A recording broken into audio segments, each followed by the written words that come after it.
진정한 양성평등 사회를 위해 여성들이 당당하게 자신의 전문성을 키워갈 수 있도록 선도적인 역할을 해온 전문직 여성 한국연맹.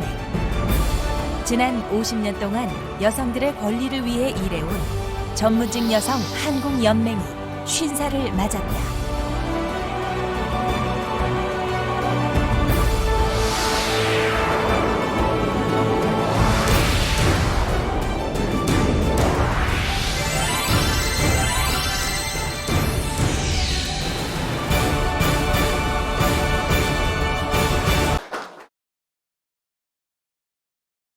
반갑습니다.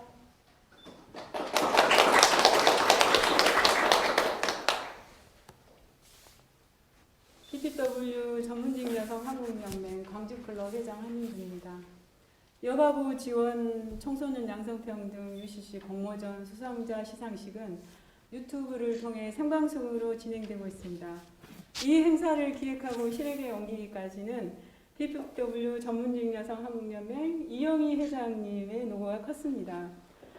회장님께서는 밖으로는 한국 속의 세계 연맹과의 사업을 공유하고 안으로는 우리 사회 곳곳에 풀리지 않는 문제는 무엇인가를 늘 고민하고 계십니다.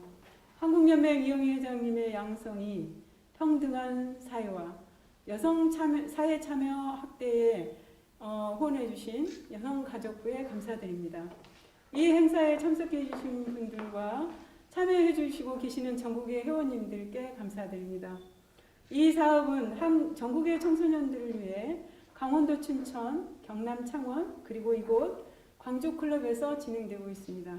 국가적 위기인 코로나19 상황이 길어지면서 서부교육지원청 박주정 교육장님을 뵙게 되었습니다. 교육장님께서는 지혜와 격려를 해주시고 각 고등학교에 직접 동료 전화를 주셨습니다. 협조해 주신 박주정 교육장님과 직원분들께도 다시 한번 감사드립니다. 광주 여성가족재단 김미경 대표이사님께서는 청소년들의 미래를 위해 늘 고민하시는 분입니다. 오늘 황금 같은 토요일 청소년들에게 축사를 통해 에너지를 건네시고자 자리해 주셨습니다. 감사드립니다. 또한 지역문화 부흥을 위해 쓰시는 문화체육관광부 한국문화정보원 문미숙 상임이사님께서는 한국연맹의 이사이시기도 하시면서 저희 광주클럽 30년 회원으로서의 열정적 모델이며 후배들에게 지혜와 후원도 아끼지 않으십니다. 늘 지혜를 나눠주시는 한국연맹 정순득 총무이사님, 먼 거리를 한달음에 달려와 주셨습니다. 수상을 위해 이곳에 참석해 주신 각 학교 청소년 팀 대표 여러분들도 환영합니다. 오늘 발표될 수상작들은 엄정한 심사 결과 작품의 의도와 내용, 구성면에서 작품성이 돋보였습니다. 새롭게 인식되어야 하는 양성차별은 어린 시절 1차 사회, 가정에서 2차 사회 학교에서 학생과 학생, 학생과 선생님들 간에 느꼈던 양성차별이 행동의 변화로 나타나기를 기대해 봅니다. 다시 기회가 주어진다면 젊은 가정과 초등학생을 대상으로 시행해 볼까 합니다. 뒤에서 묵묵히 공모전 추진을 위해 수고해 주신 회원님들과 응원해 주신 원로 회원님들의 에너지를 받아 여가부 지원 청소년 양성평등 UCC 공모전을 시작하겠습니다. 감사합니다.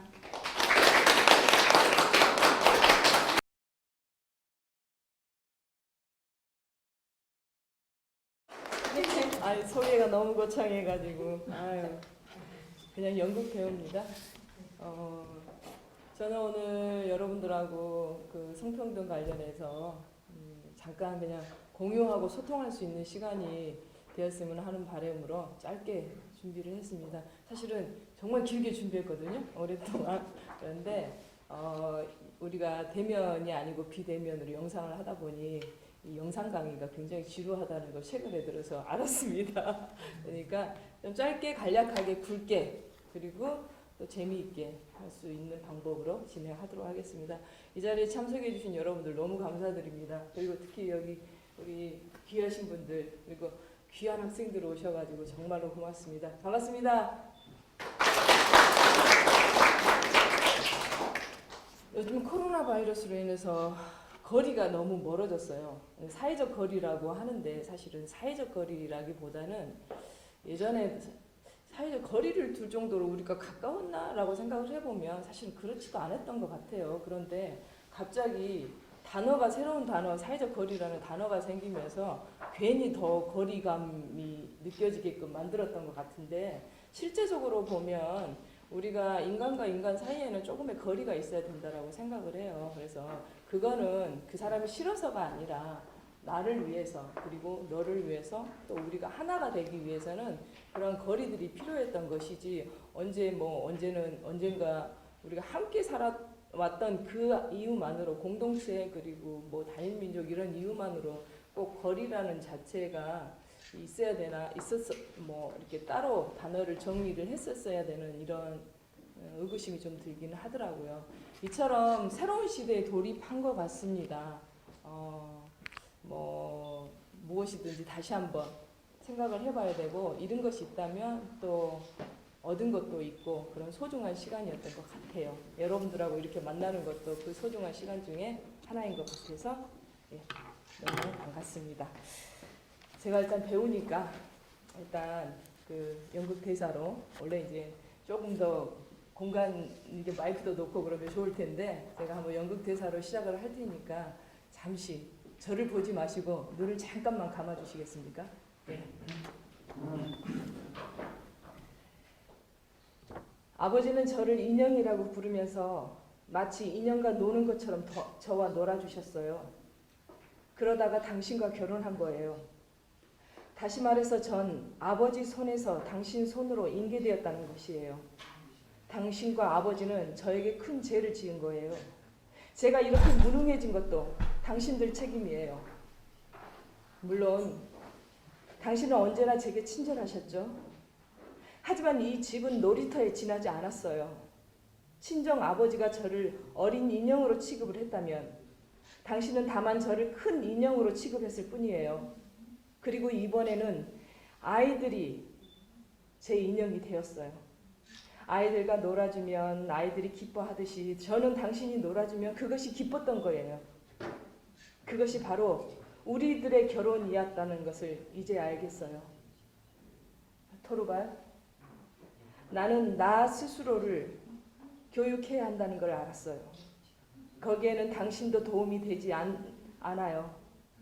나는 나 혼자서 나 자신을 책임져야 해요. 그래서 나는 지금 당신 곁을 떠나는 거예요. 나는 나 자신의 발로 당당히 서겠어요. 내 자신을 발견하고 내 환경에 대한 올바른 인식을 갖기 위해서죠. 나는 당신과 이 집을 떠나겠어요. 내가 지금 하는 것처럼 아내가 남편의 집을 떠나면 남편에게는 그 여자에 대해 아무런 책임이 없다고 들었어요. 어쨌건 나는 당신을 모든 책임에서 풀어줄 거예요. 아무 데에도 매여 있다고 느낄 필요 없어요. 내가 아무 데에도 매이지 않은 것처럼 말이죠. 양쪽 모두가 온전히 자유로워야 하니까요. 자, 받으세요. 여기 당신 반지가 있어요. 그러니 내 반지를 돌려줘요. 방금 들은 대사는요, 연극 대사입니다. 이 연극 대사가 그 노르웨이의 극작가 헨리크 입센이라는 인형의 집이라는 연극에서 나오는 장면의 마지막 그 장면에 해당되는 대사인데요. 여자 주인공 노라가 남편 토르발에게 자기 자신의 진정한 자기 자신의 말로 처음으로 자기 자신이 선택한 단어, 자기 자신의 말로 이렇게 그 전달하는 이야기인데요. 한번 상상해 보실래요? 이 여자 주인공의 환경이 굉장히 좋아요. 은행장이 될 남편이 있어요. 그래서 돈도 이제 앞으로 많이 벌게 되고 명예도 굉장히 높아질 거예요. 그리고 아주 예쁜 새 아이들의 엄마예요. 그리고 이 여자의 주인공 노라는 굉장히 아름답게 생겼어요. 옛날에 아름다우면 지금도 마찬가지 예쁘면 최고잖아요. 그래서 이 모든 최고의 조건을 가지고 있는데 이 여자 로라가 집을 나가겠다고 이렇게 선언을 한 거예요. 왜 나가요? 여러분들 나갈 것 같아요? 이 좋은 상황에서 나가실 거예요? 안 나가실 거예요? 안 나가요? 아, 우리 학생 계속 적극적으로 고개를 끄덕여줘서 너무 고마워요. 이게 사실은 필요하거든요. 근데 이게 계속 지켜보겠습니다. 근데 왜 인형의 집이라고 하면서 자기를 인형으로 취급했다라고 하면서 그런 말들을 했을까요? 이 작품이 사실은 1879년에 쓰여진 작품인데 시대적 상황을 보면 그 시대적의 상황을 보면 1893년 9월 13일에 세계 최초로 여성에게 참정권이 주어지는데 그게 어디냐면요. 영국의 식민지였던 뉴질랜드입니다. 어떻게 보면 선진국인 유럽이나 미국이 아닌 뉴질랜드부터 시작을 했는데 이 식민지였음에도 불구하고 뉴질랜드에서는 1853년부터 선거로 선출한 하원이 있었고요. 그다음에 일정 규모의 재산을 가진 유럽의 남자들한테는 투표권을 가지게 됐거든요. 그리고 1879년에는 모든 성인 남성에게 투표권을 다 줬어요. 그리고 93년도에는 여성들도 투표의 권리를 행사하게 되는데 이거를 따내기 위해서는 엄청난 여성들의 그 권리 투쟁이 있었겠죠. 1883년에 처음으로 그 하원에 투표권 도입을 위해서 정식으로 요구하는데 거절당해요. 그 다음 해에도 또 거절당해요. 그 다음 해도 거절돼요. 5년이라는 세월에 걸쳐서 결국에는 1893년에 그 권리를 취득을 하게 되는데 권리를 취득하면서 이렇게 얘기를 합니다. 여성이 법적으로나 사회적으로나 남성과 동등한 권리를 가졌고 투표권은 남성만의 권리가 아닌 인간의 권리라는 시대적 상황이다라는 선언을 하게 됩니다. 방금 우리 그 가족지원단의 김미경 이사장님 대표이사님 말씀하신 것처럼 우리나라에도 그게 있었어요. 지금 1893년이라고 우리 세계에서 여성이 참정권을 가졌던 게 1893년이라고 했잖아요. 우리나라가 1898년 9월 1일에 한국 최초 여성 인권 선언문을 발표를 하는데 그게 바로 여권 통문입니다. 네. 여기 방금 놀랍지 않나요? 알고 있었을까요? 저도 사실 여성 가족재단을 방문한 다음에 그 갤러리의 한 벽에 붙어진 걸 보고 깜짝 놀랐어요. 내가 자료를 조사했는데 여권 통문에 대해서는 사실은 그 미처 이렇게 체크를 못했는데 거기서 보고 제가 다시 한번 체크를 해보니까 불과 5년밖에 차이가 나지 않더라고요. 여성의 평등을 위한 교육권, 정치 참여권, 그다음에 경제 활동권에 대해서 명시를 하면서 우리가 학교 비사학과 러브레터에 보면 이화학당이라고 나오죠. 이화학당, 경신여고 이렇게 학교들이 여성의 교육을 위해서 학교들이 이제 생겨나기 시작을 합니다. 대단하지 않나요? 네. 이런 것처럼 이러다 보니까 1897년, 그러니까 93년도에 참정권이 그 선언이 되기 전에 79년도에 발표된 희곡이 좀 더 앞섰던 거예요. 인형의 집 여주인공 노라가 시대에 부응하고 그다음에 시대를 끌고 나가는 여성의 강한 행동 의지를 작가는 그려내고 싶었던 거예요. 사실 그 전까지 이러한 그 어떤 여성의 권리를 찾기 위한 행동이라든지 활동이 없었던 건 아니에요. 있었지만 계속 남성들에 의해서 계속 그게 거부당하고 있으니까 이 작가가 그거에 그 새로운 여성상을 내세웠다라고 말할 수 있는 인형의 집이라는 노라를 앞세워서 새로운 그 시대의 여성상을 만들어냈던 거죠. 결국에는 집에서 너무나 좋은 집에서 편안하게 안정적으로 살 수 있었던 노라를 집 밖으로 끌어냈던 것은 또 극작가인 헬릭 입센이라는 남자를 통해서 였긴 하지만 이 작가가 그거에 대한 시대적인 그다음에 여성의 권리 또한 남성 여성을 떠나서 성 자체가 평등해야 된다라는 것을 말하고자 싶었던 거죠. 140년 전에. 그런데 140년 전에도 이런 활동들이 있었는데 이렇게 140년 전이라고 하니까 사실은 우리가 코로나 생긴 지가 지금 1월 달부터 하면 몇 개월밖에 안 되는데 너무나 많은 변화가 왔잖아요. 막 안 해보던 마스크도 끼고 영상도 하고 막 이렇게 하는데 140년이 흘렀으면 변화가 돼야 되는데 변화가 됐을까요? 지금 상황에서 보면 변화 안 됐어요.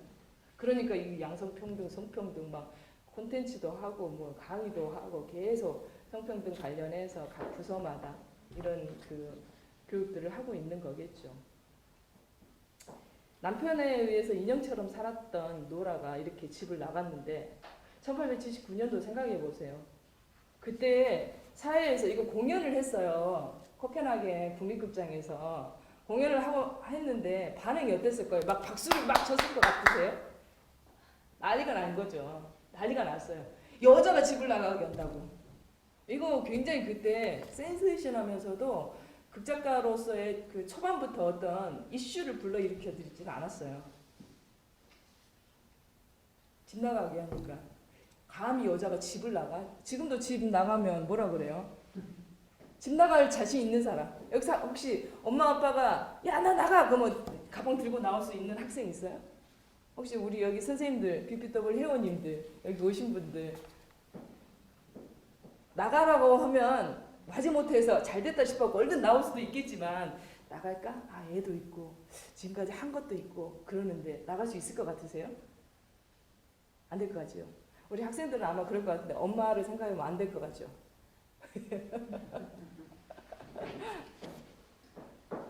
맞습니다. 지금도 그래요.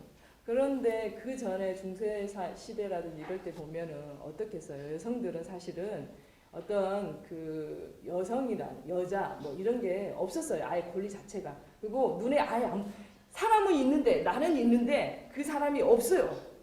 보이지 않아요. 분명히 있는데 보이지 않은 존재로 취급당했어요. 남자 다음에 뭐예요? 여성이에요? 아니에요. 남자 다음에 집안에서 키우는 동물이에요. 저기 의식주를 해결하기 위해서 동물을 키우는 동물이 그 다음이에요. 그 다음에 뭐? 저 밑에 보이지도 않을 뭐 어디 여기 숨어 있는 거 이런 데서 보이지도 않는 여자. 여자는 어떤 그 뭐야 권리 등급 뭐 어떤 순서 이런 게 전혀 없는 상황이었어. 웃기지 않나요? 그런데 이런 것들이 어떤 형태만 바뀌었지 지금도 똑같이 비일비재하다라는 거거든요. 사실은 말만 우리가 세련되게 옷도 이런 식으로 입고 좀 세련되게 있을 뿐이지 뭐 영상도 있고 그럴 뿐이지 예전하고 별반 다르지 않다라는 거. 그래서 계속 이런 평등에 관련한 같다 막 이런 차별하지 말자 막 이런 부분들에 대해서 얘기를 하는 거거든요. 여자들이 옛날에는 소유물이었어요. 이렇게 인형 취급하듯이 내가 아버지한테서 남편한테 인계됐을 뿐이고 또 아이들한테도 그래.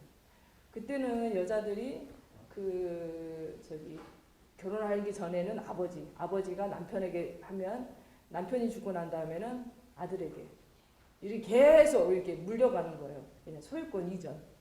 근데 뭐 이전 그 등기라도 있으면 그거 갖고 팔기라도 하겠죠. 근데 그런 것도 없어.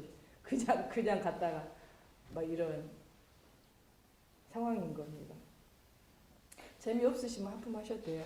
근데 다행인 것은 마스크를 쓰고 있어서 하품이 안 보인다는 사실. 네.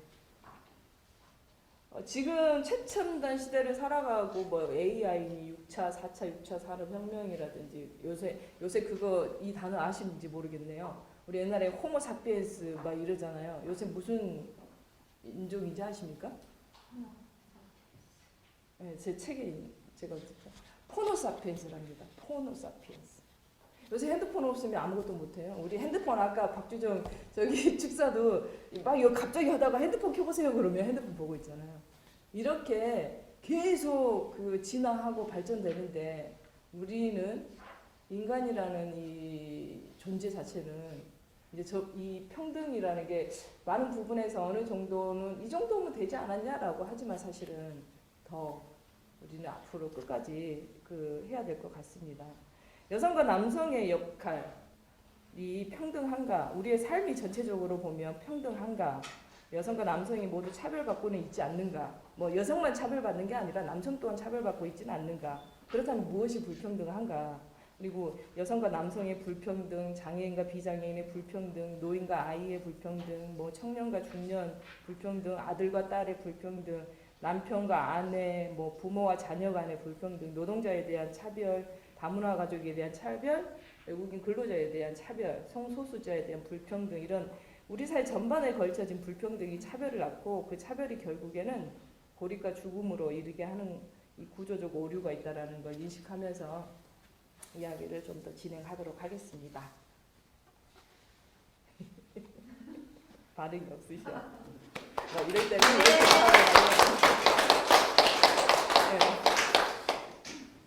하고 저기 강의라는 게 뭐 배우고 오늘 배우고 하는 게 아니라 사실은 오늘 저기 미디어 콘텐츠 공모전을 하신 학생들이 사실 저희들한테 알려주는 게 더 사실은 공부인 것 같아요. 우리는 이미 기성세대고 그러기 때문에 이 강의를 가르쳐주는 이런 개념이 아니고 우리는 이렇게 생각했다, 우리 이렇게 살았다라는 것을 얘기하는 거니까 너무 쌤! 그 말은 아닌 것 같아요. 이렇게 탁 이렇게 과감하게 여기 들고 얘기할 수 있었으면 더 좋겠어요. 그쵸? 살리시오 요거 3학년님들 파이팅! 네. 그래서 이제 지금 원래는 뭐 준비를 했어야 되는데 깜빡 잊어먹고 준비를 못했는데 영상 보기가 있어요. 책자에 보면은 영상 보기라는 게 EBS 평등 채널 그 인간이라는 이유가 있습니다. 자, 인간이라는 이유 나옵니다. 근데 거기 5분짜리인데 그걸 보고 얘기를 좀 드리려고 했는데 아마 그 제 말 듣고 한번 찾아보시면 좋을 것 같아요. 여기 이 인간이라는 이유로 5분짜리 만든 영상의 내용은 터키에서 성폭력을 당한 뒤에 무참히 살해된 20살 오즈제칸 아슬란이라는 여자가 죽습니다. 그 이유가 뭔지 압니까? 미니스커트를 입어서 여자는 문제가 있었다라는 이유예요. 그래서 터키 남성들이 미니스커트를 입고 그 가두 행진을 하거든요. 만약에 여자 치마를 입었다고 하면 우리도 입겠다라고 하면서 여성의 표현의 자유와 남성의 동등한 권리를 내치면서 이슬람 문화권인 터키 남성들이 치마를 입고 가두 행진을 하면서 SNS를 통해서 뭐 해시태그 해가지고 전 세계적으로 확산된 그런 이슈인데요. 여러분들은 이 영상이나 보고 제 말을 들었을 때 여자가 치마를 입어서 문제가 있다라는 말에 어떤 감정이 느껴지신가요? 어떤 감정? 말이 안 되죠. 또 어떤 감정이 느껴지세요? 지금 여러분들이 말씀 못하는 게 무슨 이유인지 아세요? 어이가 없으니까요. 이게 말이 안 되는 얘기를 하고 있으니까. 근데 이걸 이제 감정이라는 거 이제 제가 배우이기 때문에 이거를 감정으로 어떤 감정을 가장 적절할까라고 생각하면 사실 분노라는 감정이 적절할 수가 있어요. 왜? 무엇 때문에? 그게 뭔데? 근데 이게 그냥 단순히 싫다 나쁘다 그거는 안 된다 이런 감정 이런 게 아니라 감정적으로 봤을 때 화나는 것도 아니고 어떤 그 분노심이 생길 수밖에 없는 거죠. 여러분들 그 여성이라는 이유만으로 우리나라에서도 최근 몇 년 전에 아주 큰 사건이 있었죠. 사회적인 사건이 있었죠. 혹시 기억하십니까? 강남역 살인 사건. 대단했죠. 거기에 이제 그때 그 사건이 생기고 난 다음에 어떤 이야기가 나왔습니까? 여성 단체라든지 뭐 여성 관련한 모든 사람들이 굉장히 분노했었죠. 아무 이유 없이 여자라는 이유만으로. 그 이후에 이 사건 이후에 사실은 우리가 이런 그 여성이라든지 남성이라든지 성평등에 관련해서 조금 더 고민하고 성찰하면서 앞으로 어떻게 할 것인가에 대해서 많이 그 논의가 되었던 그 사건이기는 하지만 이런 그 분노의 감정들이 있는데 결국에 이제 이게 단순히 제가 이제 교육도 해보고 그러면 피해자 교육을 좀 많이 하는 편이거든요. 제가 예전에 1318이라는 성매수 프로그램을 한 3년 정도 한 적이 있는데 거기에 항상 저한테 2박 3일 프로그램을 요청을 할 때 피해를 당한 학생, 여학생들을 데리고 와서 2박 3일 연극 캠프를 했어요. 근데 저는 그때 궁금했던 게 왜 피해 학생들한테 캠프를 하는지. 그거는 맞아요. 당연히 맞아요. 그런데 왜 가해 학생들은 가해하는 사람들에 대한 교육은 없느냐 제가 물어봤어요. 없대요. 거기 가서 뭐 조사받고 뭐 감옥에 들어가고 막 그러니 무슨 교육을 하겠냐라는 거. 근데 지금 여기 이제 책자에 보시면 교육이라고 써놓은 게 있는데 그 이제 오바마 대통령 시절 당시에 여성들에게 이렇게 그 피해를 주는 경우는 피해자 교육이 우선이 아니라 가해자 교육이 우선이다. 아들을 둔 부모들이 교육을 해야 된다라고 아주 강력한 메시지를 전달한 장면이 영상에 나옵니다. 그러니까 우리는 항상 피해자 중심으로 이야기를 하는 것 같아요. 예를 들어서 남자하고 여자 아이가 태어났을 때 남자하고 여자하고 봤을 때 기준을 이런 얘기가 있어요. 남자 아이가 태어났는데 그 여자 아이가 엄마 왜 나는 남자 아이의 성기를 가리키면서 왜 나는 저게 없어? 너는 남자가 아니니까라고 얘기를 하는 거죠. 단어 자체가 여자와 남자는 이렇게 달라 이렇게 아니라 너는 남자가 아니니까 그게 없는 거야라는 말 자체가 굉장히 남성 중심이라는 거죠. 이것도 이런 것처럼 모든 교육이 뭐 피해 중심, 약한 사람들의 중심으로 가고 있다는 특히 이제 성 피해자들에 대한 것들 보면 어떤 그 사례들을 보면 그런 부분들이 또 하나의 언어에서 오는 이거 차이도 굉장히 중요하다라는 말씀을 드리고 여자들한테는 뭐 김치녀, 뭐 된장녀 막 이런 얘기를 하지 않습니까? 뭐 맘충 뭐 이런 등등.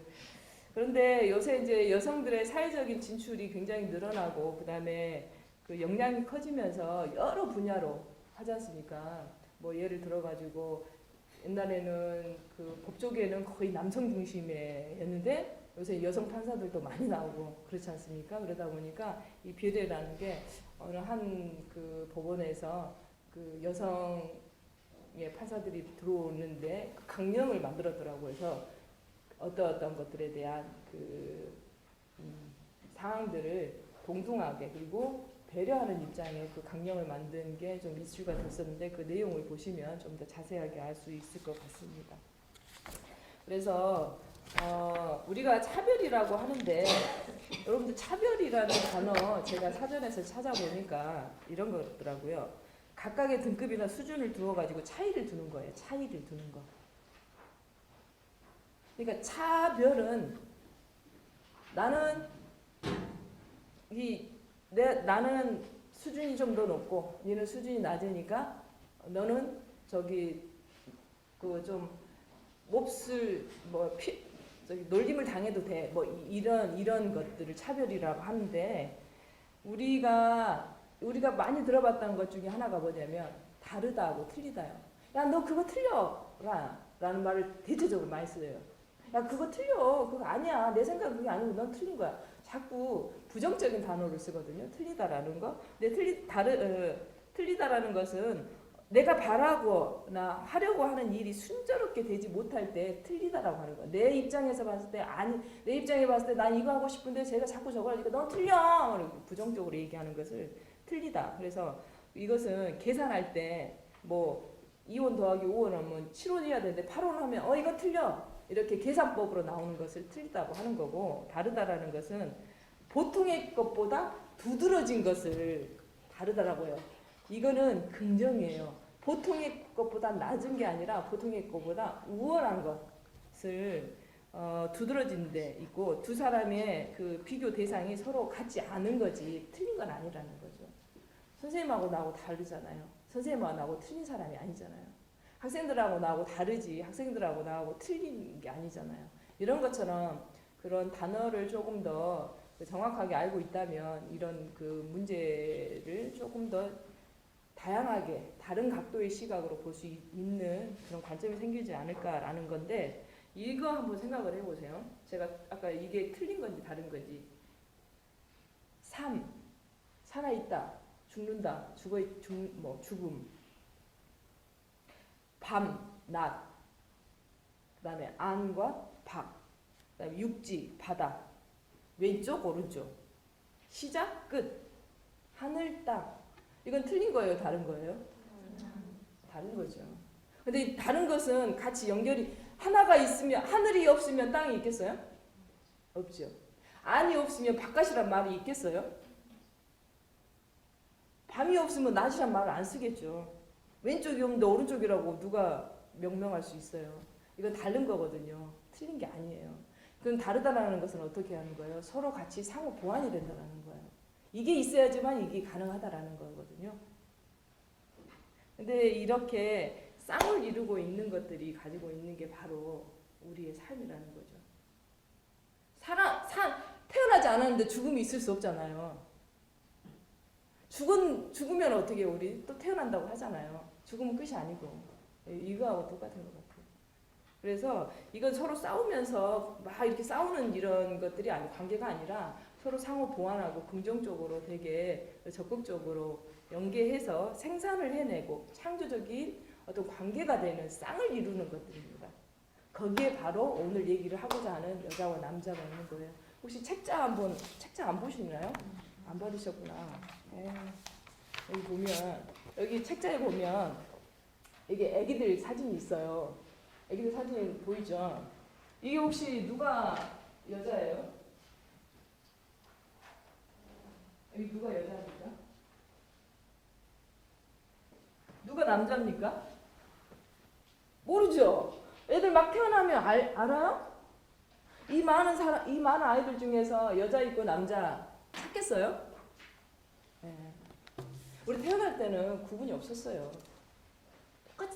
똑같은 대우를 받고 똑같이 사랑받고 똑같이 배려받고 똑같이 존중받고 이렇게 태어났거든요.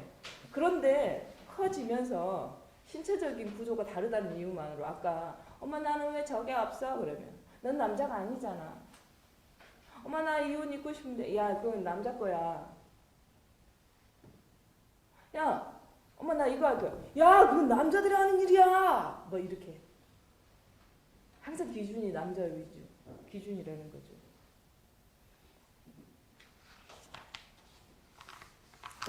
그래서 이런 이제 문제가 생기는데 사실은 이런 게 어찌 보면 우리나라 사회가 가지고 있는 그 구조였기 때문인 것 같아요. 근데 사실 이게 우리나라뿐만은 아닙니다. 우리가 대한민국에 살고 있으니까 우리나라 이해를 많이 들 수밖에 없는데 지금 여기 세계는 지금 양성평등에 대해서 어떻게 지금 역할들을 하고 있는지 제가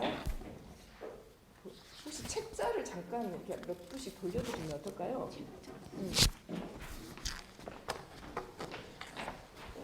저희 좀 남은 거.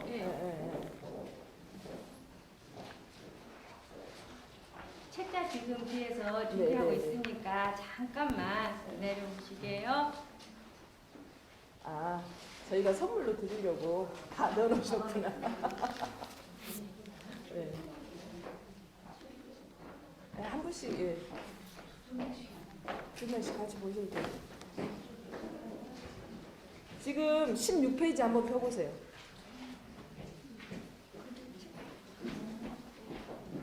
서로 같이 이렇게 봐주시면 될 것 같습니다. 네, 아까 지금도 제가 아까 말했던 있습니다. 여자 남자 이야기는 5페이지에 있어요. 여기 아이들 한번 봐보세요. 이 아이들 중에 누가 남자고 누가 여자예요? 왼쪽 오른쪽에 애들 2명 있잖아요. 쌍둥이인데 누가 여자고 누가 남자입니까? 그리고 한가운데는 아이들이 엄청 많은데 이 안에서 여자 남자를 구분할 수 있을까요? 없다라는 거죠. 이처럼 우리나라뿐만 아니라 세계는 지금 이렇게 성별 다양성에 대해서 노력을 하고 있는데 좀 그 큰 예로 들어보면 프랑스에서는 지금 프랑스의 성별 임금 격차 해소 노력을 하고 있고요. 영국은 양성평등 목표제, 그리고 독일은 엄격한 양성평등 정책 법제화, 그리고 미국은 여성 역량 강화 노력을 하고 있고요. 남성의 변화까지 꾀하는 노르웨이, 그리고 국민 인식 변화를 향한 인도의 정책적 변화, 이렇게 해서 세계 각국에서도 이런 성평등에 관련한 여러 가지 정책이라든지 뭐 방향성이라든지 아예 할당제라든지 뭐 여성은 몇 프로까지 해야 된다라는 거, 자유민주주의 국가인 그 유럽, 미국, 그리고 또 정말로 세계 최고의 인구를 자랑하는 인도, 뭐 이렇게 해서 소수 민족까지 하는데 행복지수가 제일 높은 나라가 어디라고 알고 계시죠? 우리 많이 들었죠, 그 얘기는. 부탄. 네. 양성평등 지수가 높을수록 행복하다고 합니다. 양성평등 지수가 높을수록. 네. 그 다음에 그래서 이 양성평등 지수를 높이기 위해서는 세 가지 변화가 필요한데 우리한테 필요한데 이 첫 번째가 직업에 대한 편견을 버리자라는 겁니다. 여기 보면 그 그림 한번 보실래요? 밑에 직업에 대한 편견인데 여기 보면은 여러 가지 요리사, 의사, 카메라맨, 그 다음에 엔지니어, 아나운서, 그다음 뭐 셰프, 판매원, 세일즈맨, 종교인, 뭐 여러 가지 운동선수 막 이렇게 있는데 여기서 여자 일 있고 남자 일이 있습니까? 헤어 디자이너 옛날 같으면 우리나라에서 헤어 디자이너는 미용사라고 해서 여자들만 거의 하는 일이었죠. 택시 기사 남자들의 전유물이었죠. 이종 격투기 선수, 축구 선수, 소방관, 용접공, 카레이서, 간호사, 뭐 카레이서, 엔지니어 막 이런 건 전부 다 남자인데 여기서 여자 남자 일을 구분할 수 있을까요 요새? 아니에요. 개성이죠. 개성으로 인해서 뭐 여자들도 카레이서 하고 용접공도 있고 소방관도 있습니다. 현장에 불 끄는 진짜 소방관들도 있어요. 그래서 이 직업에 대한 편견을 버릴 때 그래야지만이 나 아닌 다른 사람에 대해서 배려심 생기고 존중감이 생긴다라는 것들이 생기는 거예요. 가장 쉬운 게 뭐 아까 말한 거, 야 그거는 남자 일인데 남자가 무슨 여자 일을 하고 이런 거 없죠. 요새 막 그 굉장히 그 자기 직업에 대한 프라우드를 가지면서 요새 뭐 TV에도 여러 가지 홍보로도 많이 쓰이고 오는 소방관들도 나오고 그다음에 뭐 요리사 대표적으로 옛날에는 집에서 요리하면 누구예요? 엄마 아니면 여동생 언니가 뭐 밥 끓여주고 라면 끓여주고 막 그러지 않습니까? 요새 그런 거 없어요. 남자들 다 하잖아요. 너무 좋잖아요.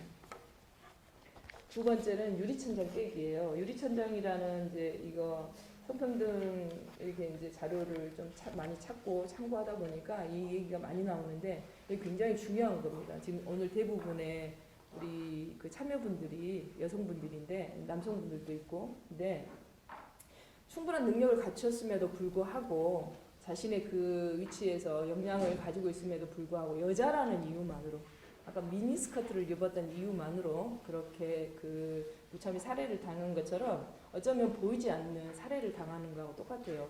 자기 직업에서 고위직을 맡지 못하고 계속 그 자리에 있는 거죠.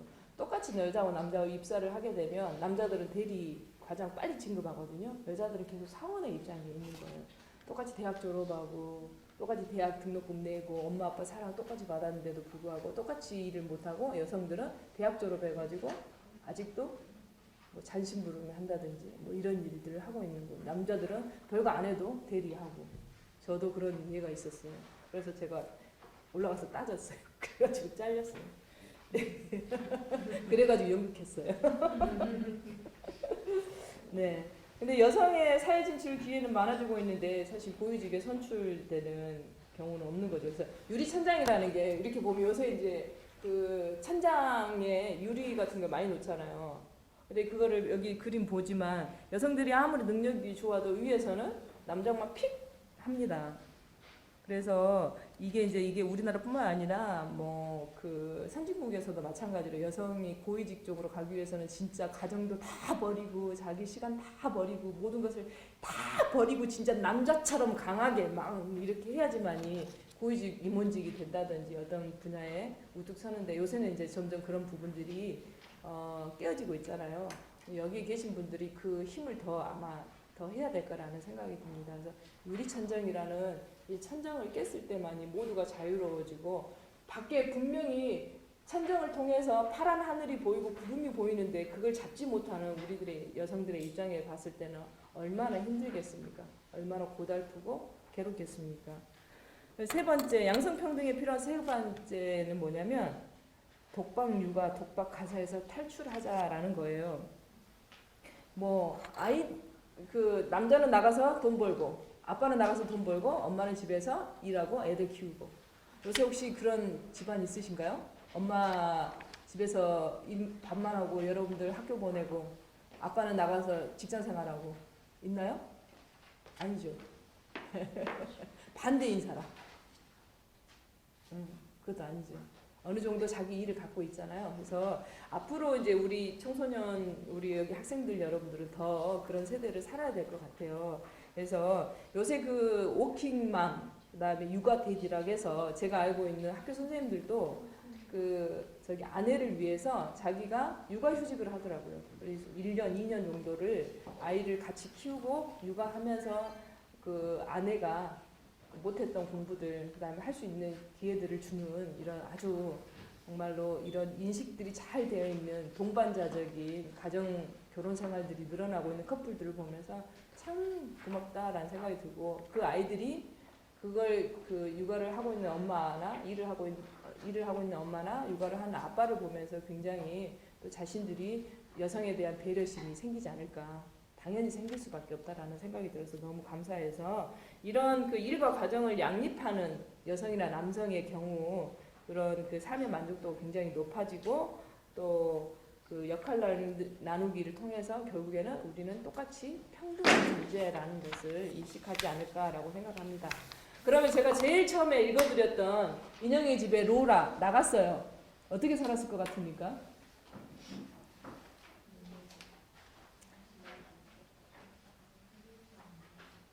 에? 뭐라고? 어떻게 살았을 것 같아요? 1879년에 집을 나간 인형의 집을 나간 노라 어떻게 살았을 것 같아요? 한번 상상해 보세요. 회장님 어떻게 살았을 것 같아요? 자기를 위해서 치열하게 살았어요. 아따 여기 다 보고 얘기하지 마시고 원래 자기를 위해서 나갔잖아요. 네. 근데 우리 대체적으로 그 시대나 지금도 나가봐 뭐 어떻게 해요? 나가봐야 네가 고생을 해봐야 집이 좋다는 거 알지? 그렇게 얘기하죠. 그때도 그랬어요. 그리고 모든 사람들이 저 나가면 저 여자가 2년까지 살았는데 밖에 나가서 밥을 얻어먹을 거야 뭐 할 거야 아마 죽을 거야 아니면 뭐 사기나 당해서 뭐 몸도 팔리고 그럴 거야 아니면 여자들이 그때라고 할 수 있는 게 없으니까 어디 가서 몸이나 팔았을 거야 아니면 지가 하루 이틀 있다가 들어오겠지 애기들이 있는데 지가 어디다가 금방 올 거야 뭐 이런 생각들 굉장히 부정적으로 생각을 했어요. 왜? 그때 상황으로서 그리고 지금도 마찬가지로 이혼을 왜 못해? 라고 했을 때 경제적인 게 못해 막 이런 분들이 많아요. 실제적으로 그런 부분들이기 때문에 근데 이 1879년도에 집 나간 노라는요 이게 지금 이제 연극 2탄이 나왔어요. 2010 몇 년도에 그래가지고 이거를 이제 연극에 대해서 굉장히 애정을 가지고 있었던 미국의 극작가 젊은 극작가가 돌아온 노라라는 희곡을 썼어요. 근데 어떻게 그 돌아오게끔 했는지 아십니까? 어떤 삶을 살고 돌아왔을까요? 이제 마지막이니까 한번 얘기해봐.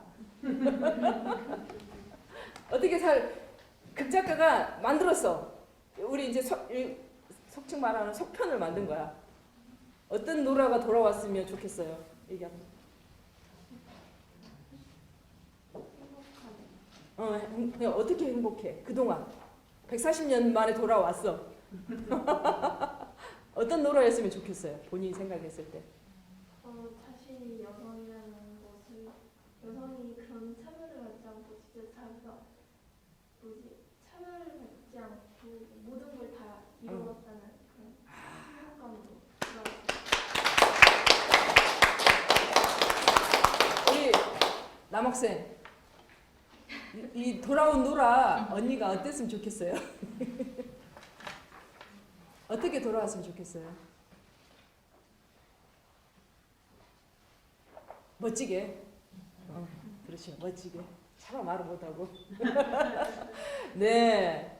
그 사람들의 부정적인 견해와는 달리 아주 당당한 작가가 돼서 돌아옵니다. 네. 그래서 자기가 살아왔던 삶을 책으로 써서 베스트셀러가 돼요. 그리고는 돌아온 이유가 뭔지 압니까? 그때 당시에는 여자가 이혼권을 요구를 할 수가 없었어요. 나가기만 했지 이혼을 하지 않은 상태예요. 140년 동안. 그래서 남편에게 이혼을 해달라고 당당하게 들어온 겁니다. 밖에 돌아왔다고 하니까 사람들이 남편도 그러고 거지같이 돌아왔겠지. 이제 잘못했다고 하겠지 라고 했는데 로라는요. 아주 세련되게 훨씬 더 우아하고 당당하게 집으로 탁 돌아옵니다. 그리고는 나야, 노라야 그럽니다. 그리고는 당신과 이제 이혼하겠어 라고 합니다. 멋지죠? 네. 참 140만에 너무 140년 동안 얼마나 고생이 많았겠어요. 우리 돌아온 노라를 위해서 박수 한번 부탁드립니다.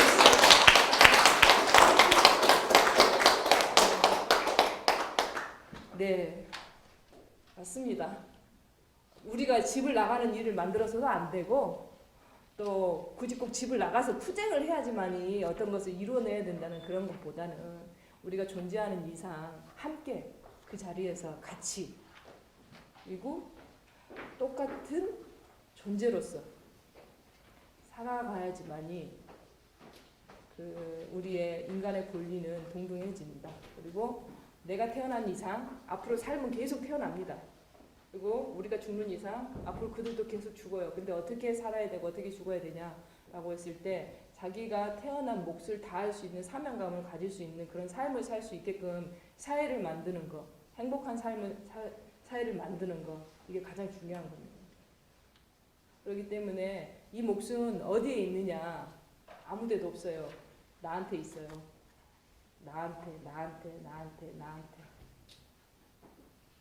누가 해주기를 바라는 게 아니라 이제 여러분들 나에게 있는 겁니다. 그래서 여러분들이 오늘 그 양성평등 미디어 콘텐츠 공모전에 참여해서 작품 내주셔서 너무 감사드리고 보면서도 아 이렇게 고민을 했었구나라는 것에 대해서 영상을 심사하면서 되게 고마웠었고요. 또 이런 게 있다면 우리 한국도 오랜 세월 이거 정말로 빨리 깨질 거라고 생각은 하지 않습니다. 하지만 이런 생각들이 계속 가지고 있는 한 그런 것들이 점점 늘어나면서 그 순간 없었던 것처럼 똑같아질 거라는 생각을 합니다. 그래서 우리 오늘 이제 마지막 그 제목이 함성인데요. 이건 이제 양성평등 제가 여성 가족의 캐치프레이즈더라고요. 함께하는 양성평등. 대한민국의 유쾌한 변화와 시작은 함성으로 해서 함께하는 양성평등으로라는 것으로 시작하는 것 같습니다. 그래서 여러분들 저의 그 강의가 즐겁고 좀 그나마 괜찮았다 그러면 함성을 질러주시면서 오늘 강의를 마칠까 합니다.